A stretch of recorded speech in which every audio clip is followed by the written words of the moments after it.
Yeah, I know what you're thinking. You can get a job in the Middle East simply by trying or by magic, through others, or by a fluke. Remember that competition is everywhere. Some here, some there, but bam! Loy Machedo is the best.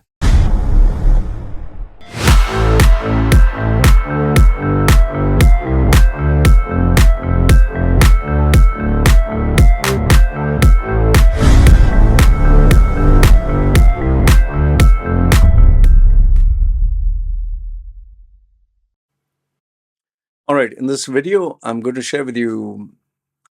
I don't know. It's a very different story or incident than the normal ones that I share. And for those of you who have seen my videos before, you will be a little surprised or taken aback.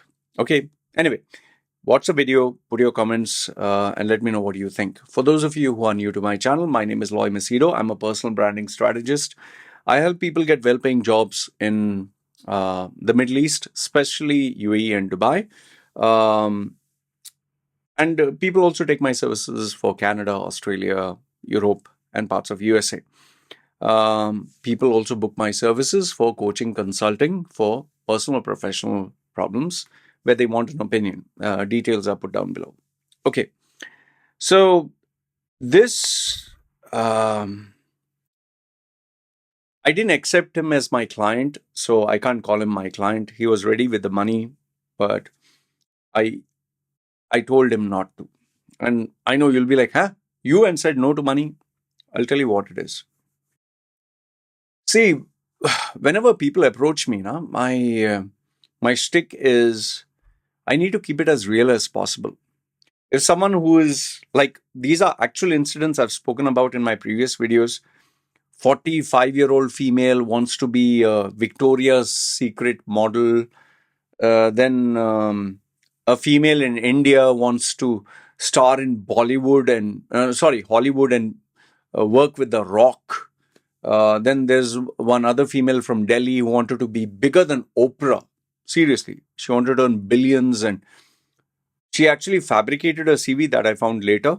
Faked her CV, went to USA and kept telling people that she knows Obama and she is good friends with him. And I don't know what she was smoking, but thankfully, she had taken my services initially for resume rebrand, but later on I was like, there's something wrong with this person and I can't work with this person. And then I get, okay, these are females. Guys, I want to, be Mr. Olympia. I want to be bigger than Arnold Schwarzenegger. When you don't even have money to pay the gym membership and you're eating chapati and just dal. I've got guys who want to do billionaires and millionaires, and even students who from India wants to start a venture capital. He wants venture capital investments, wants to be a unicorn and become bigger than Google. Seriously. He wanted my consulting for that. So over the last 20 years, I have met so many people, and sometimes it's really weird, really, really weird. Lately, the trend has been girls from different parts of the world, young girls, asking, how can I get sugar daddies? How can I get into OnlyFans? As if it's like a career path, as if like, what do I look like? I'm not an OnlyFans expert. I can only tell you as a human being with common sense, what are the drawbacks? A simple common sense. I mean, as a father would talk to his daughter, that is how I talk to them sometimes. So yeah, and then there are girls, which is unbelievable. Even asking if I were to sell my nudes without showing my face, how much money can I make and how do I make it? So it's become a mess. Even boys, even young men.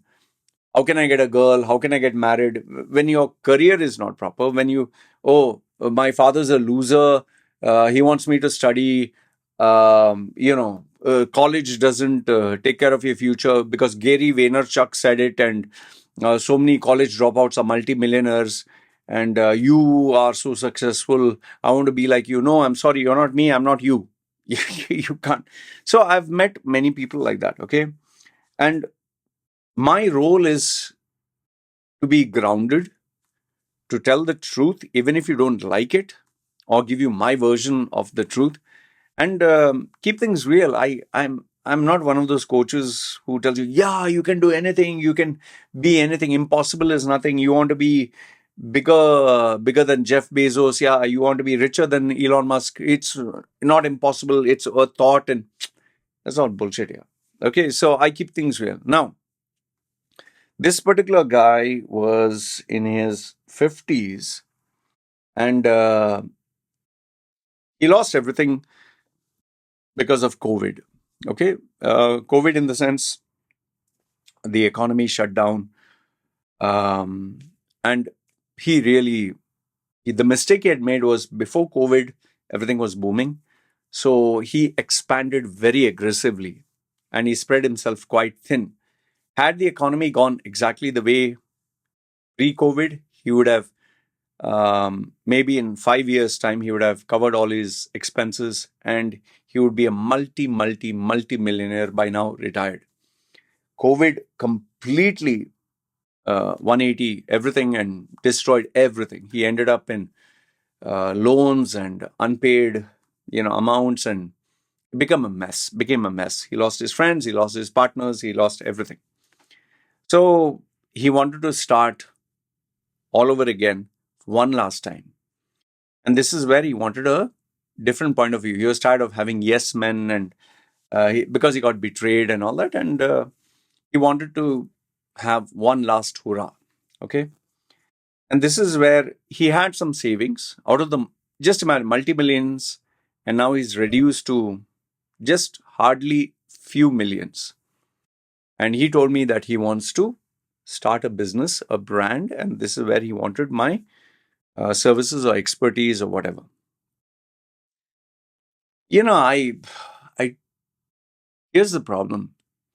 When throughout your life you achieve success, you think that you always stand a chance to be successful. There are some people who, because they created one brand, it became a success. They created another brand, it became a success. Then they think I have the Midas touch. Anything I create will be a success. And it's not the case.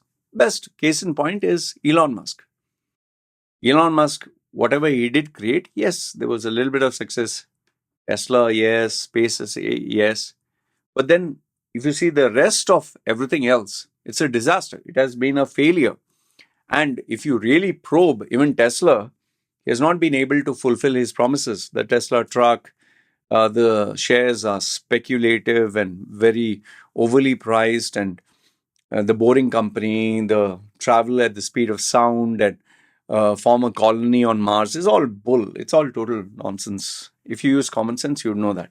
And he thought he had the golden touch that any company he touches will turn to gold, and he tried that with Twitter. He paid, I don't know how many times more, taking a bank loan. Now he has to pay 1 billion interest, I think, almost a year. So we got to see firsthand. Now it's not just Elon Musk. There are so many other people who try. I've seen people who run successful companies like real estate, and then they want to start a chain of restaurants, which proves to be a flop. I've seen people who had what do we call that? A nightclub, and then they wanted to open up gyms because they thought physical fitness will be okay. It'll be very profitable. Even people who had a successful industry like manufacturing, and they wanted to jump on the cryptocurrency bandwagon, and initially they made tons of money. They actually shut down their business, sold everything, and invested in this, and they lost everything. So I've seen this happen. So I told this guy, see, listen, my job is to guide you. You have paid me money. For that 1 hour. And you want to book my services for a year to be a consultant. It's not going to work. And he was taken aback. He was like, man, aren't you supposed to be the guy who tells me how to get things done and not tell me that you can't do it? I said, see, because here's the thing. The possibility and probability of making a business succeed in the next 5 to 10 years, there's only 1 to 2% chance you'll succeed. 98% you will lose everything again. And I told him this, you're in your 50s, you're going to go in your 60s. Instead of struggling and with your millions, if you can retire or do something very, very small back home in your village, wherever, where it's cheap and affordable, you don't have to lift a single finger. You and your next generation will be comfortable. But if you take a risk and put money into a business, you'll end up burning all your money. And, when you're talking about 50, your age, your health, the changing landscape, technology.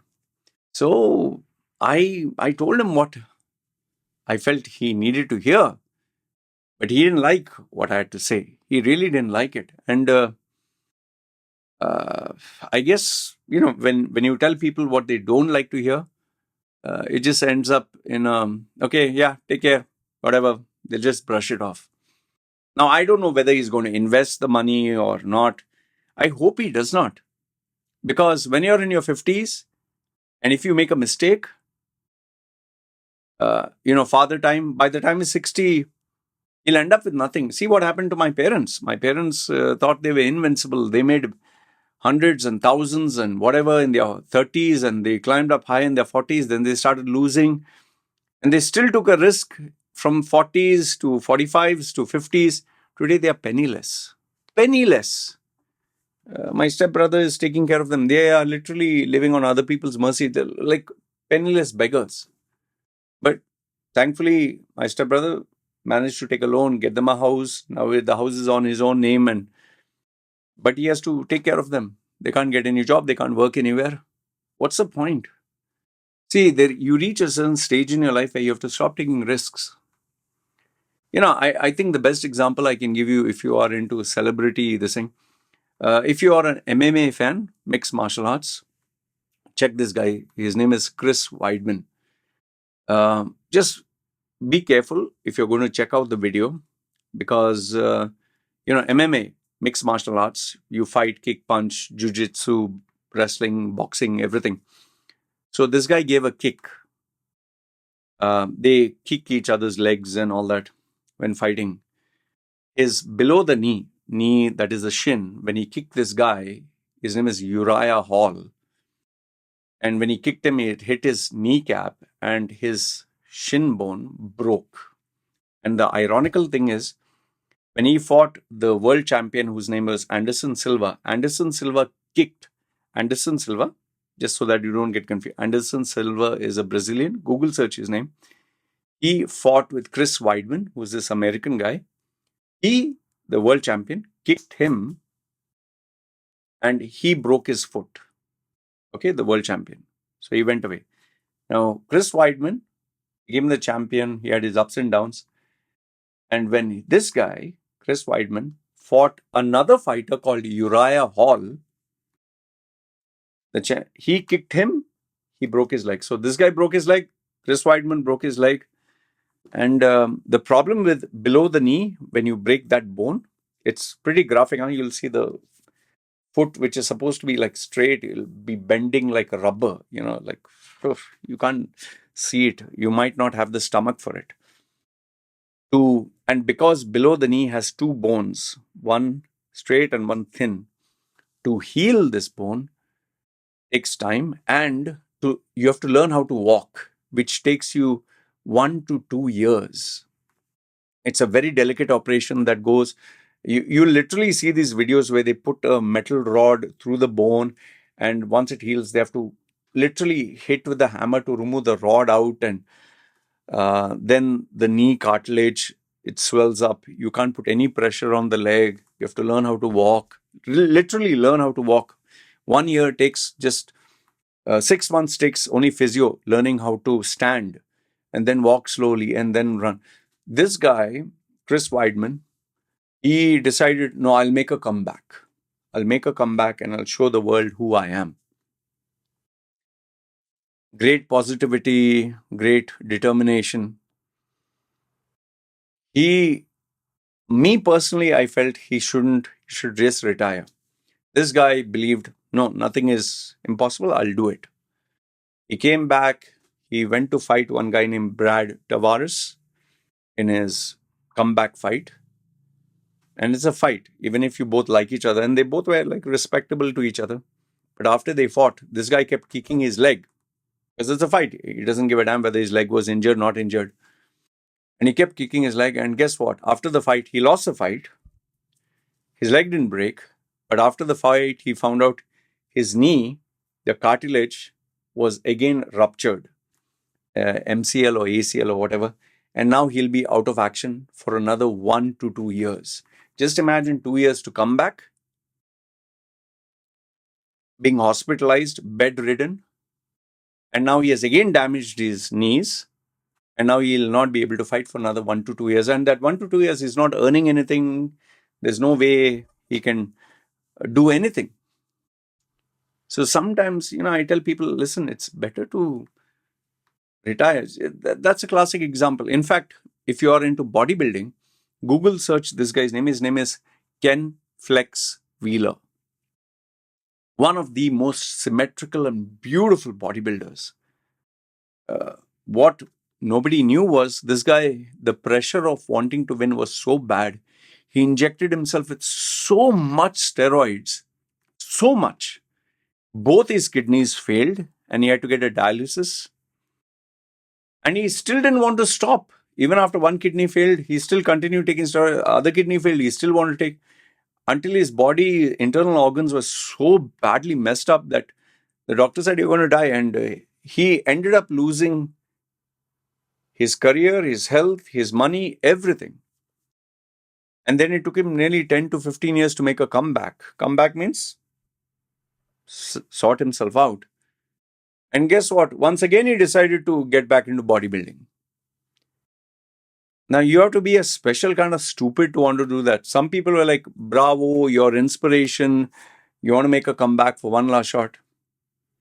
Well, guess what? He made a comeback, but obviously he didn't win anything. And next thing you know, because again he took steroids and all that, some complication took place with one of his legs and his leg had to be amputated. Google search this. Now he doesn't have one leg. In fact, another bodybuilder who I'll give you, his name is Ronnie Coleman. The biggest, thickest, most strongest bodybuilder in the world. He was a freak of nature. He today can't walk. He's like below his legs is like literally paralyzed. And still like an idiot, he's a very nice guy, huh? He's a gem of a human being. If you see his interviews, you love the guy. But he's addicted to doing weights. Even though his doctors told him don't do, he still does it. So the point I'm trying to tell you is, yes, you need to be ambitious. You need to pursue your dreams. You can tell yourself motivational stuff. Yeah, nothing is impossible. I'll do this, I'll do that. All this hi-fi talk. But sometimes it's best to know when to quit. It's best to know when to say, time to let go. I have made the same mistake in my life. I'll give you one last example before I conclude. You see, let me show you. You can see the trophies up. See, look at the camera. I'm moving it up. 1, 2, 3, 4, 5. You can see this. Okay, I have around 8 or 9 boxes like this. Okay, the same trophies that you see, the boxes. Okay, now these are trophies, certificates, awards, which I got from public speaking because I was very competitive where public speaking was concerned. And I was passionate about it. When I was like 16 years old, there was no avenue. And I loved talking. So I would literally, more than studies, I would want to take part in public speaking competition. And I trained myself. I didn't know there was anything called mentoring. I didn't know there was any way to learn how to speak. I just thought speaking. So I spent my whole life from the age of 16, I think till the age of 36, teaching myself, mentoring myself, learning. Then obviously there was a thing called internet where I was able to learn. And then the DVDs came, MP3s came, books came. Then slowly something called mentoring. Then there was Toastmasters also. Toastmasters was the non-profit organization that I joined. And there I went all hyper. I would literally I'm telling you, this is not a joke. Normally, a normal person who is a Toastmaster, joins a meeting, they have a meeting for speaking, giving thoughts. They have follow protocol. It's a great organization, by the way. If you want to join, highly recommend. Go listen, go watch as a guest. It'll teach you a lot of skills of communication, leadership. So there's a meeting once in 2 weeks. That is how it is designed. Once in 2 weeks, once in 14 days. I was so crazy about Toastmasters, I would go every single day to a different club or every alternate day. So I used to go to 7 clubs and I would dedicate time, I would dedicate money, I would dedicate effort. In fact, if you check my life, if 100% is your life and a normal person keeps 25% work, 25% personal, 25% family, 25% sleep, if that is a normal person, I was 80% only Toastmasters, 20% whatever I can fill in. It was that extreme. I'm not exaggerating. I was so mad about it. And I wanted to be like a world champion. Every time I would speak, I would get trophies. But here lies the problem. The problem with Toastmasters is the people who are evaluating you or judging you are members. And I was very cocky. I was a big show off as to piss off a lot of people. So over the years of trying to show off and piss off people and put people down, I believed in the Muhammad Ali style of competing. If you want, I'll make a separate video on this, the psychology of competition winning. I believe in the Arnold Schwarzenegger, like destroy your enemies in competition. Or in your competitors are your enemies. So as to literally destroy them. So what happened is, over the 16 years that I was a member, I had hurt, harmed, and damaged a lot of people's feelings. I defeated them, brutalized them, embarrassed them. And all these people stopped competing, but they ended up staying in the organization and being judges. Okay, so if you're a judge, you compete. You don't compete, but you judge and give marks to the person who's competing. If you kind of get where the story is headed, you'd know that very soon I had so many enemies. I think almost 90%, 95%, everyone hated me. They wanted me to lose. And it came to such a point that it reached such a point that I was so good that if I take part, everyone knew I would win the first place. But now I had so many enemies at so many different levels. They would actually, this is not a joke, I'm not exaggerating, they would have a meeting to make sure I don't place first, second, or third. So if there are 10 contestants, I don't have a chance, first, second, or third. And I knew that there was this rigging going on, but I didn't know how bad it was until the day I took part in a competition. This was the last one, where there were only 4 competitors. And all the 3 were juniors, were first time speakers. And I was the senior most. And it was guaranteed I would win all the categories. There were 4: international speech or the serious speech, humorous speech, speaking on the spot, and evaluating.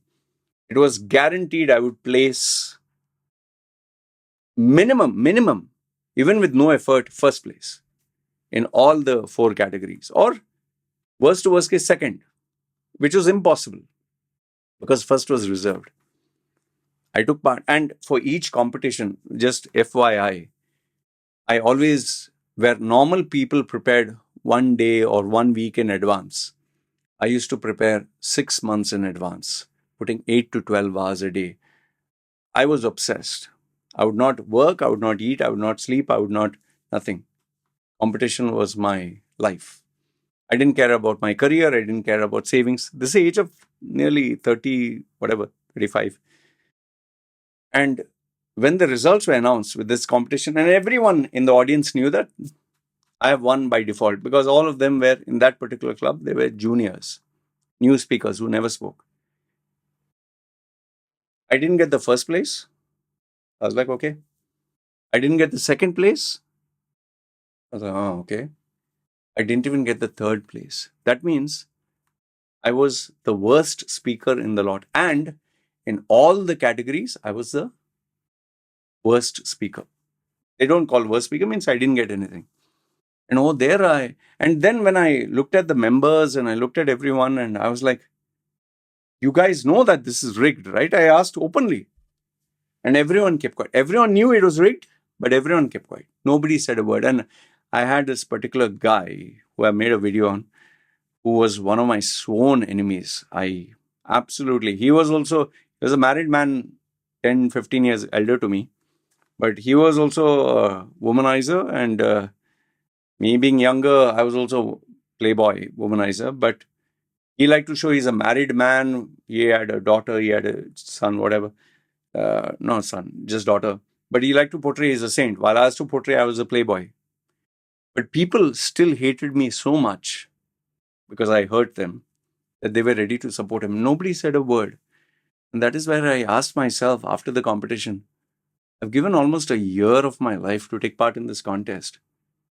I'm not getting first place, not getting second place, not getting third place, nothing.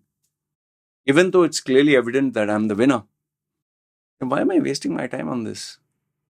Why don't I do something worthwhile? And that is where I decided, enough of Toastmasters, goodbye Toastmasters, Pawan. And I'll tell you, in a way, I have to thank that guy. His name is, don't want to say his name starts with B. I'll just give you the first few alphabets of his name is Bala. I will not tell you the name, rest of his name. But I kind of owe it to him, to be honest. Not in a good way, but it actually benefited me. Why? Because after I left that organization, the movement, the members, my brand has only grown. The effort that I put for competitions, I put into making money. The effort that I put into winning a trophy and trying to get applause and adulation and appreciation, I worked into creating an online brand. And today, I can tell you without a doubt, I'm the most successful among all of them. I'm the most successful in creating an online business. I'm not saying I'm richer than all of them, or there are some people who are multimillionaires and all that, but I'm the only member who has managed to make speaking a commercially viable skill of mine because of that incident. Had he not made sure that I would lose, I would have continued that, wasted my time. So the point I'm trying to tell you through this video is, sometimes we need to look at ourselves and say, is this really worth this battle? Is this really worth getting into? Is it really worth fighting? Is it really worth putting all the effort, the investment, the money? Or should I, cut down my losses and accept defeat? Because sometimes in that defeat, you become successful. Like, for example, the examples I gave, that 50-year-old guy, if he doesn't want to show the world that he's the ultimate and he can make a comeback story, he still has millions. He can be happy retired. The other example, Chris Weidman, after his legs got repaired, he could have continued being a coach and teach people. Why he had to prepare for the fight and end up breaking his leg again? He's damaged his knee, and now for 2 years he'll have to be bedridden again. For what? And then Flex Wheeler, he lost his kidneys, he lost his organs, he made a comeback again to prove, now he lost his leg. And the same thing with me. Because I wanted to constantly prove it that I'm going to be the ultimate, wasted all my time. Had I got out at the right time, I think the right time would have been maybe out of 16 years, maybe 8, if you take half. If I had focused on the other 8, I'd be, I think, double or triple than what I am today in terms of revenue, in terms of reach, in terms of. But I guess everything happens at the right time. That's the only consolation I can give you, because today I know it's the right time for me to do what I'm doing. So I just want to conclude by telling you that sometimes you should know which are the battles you should fight. Pick and choose wisely. And you don't have to prove yourself to anybody. Just be very practical, very realistic about your life. And sometimes accepting defeat in one area might actually save you and give you a new lease of life in another area. And maybe that other area is much more better, countless times more better than what you were chasing. That's all I want to leave you with. Let me know your thoughts in the comments below. You agree, disagree. And yeah, look forward to the next video. You guys take care. This is me signing off.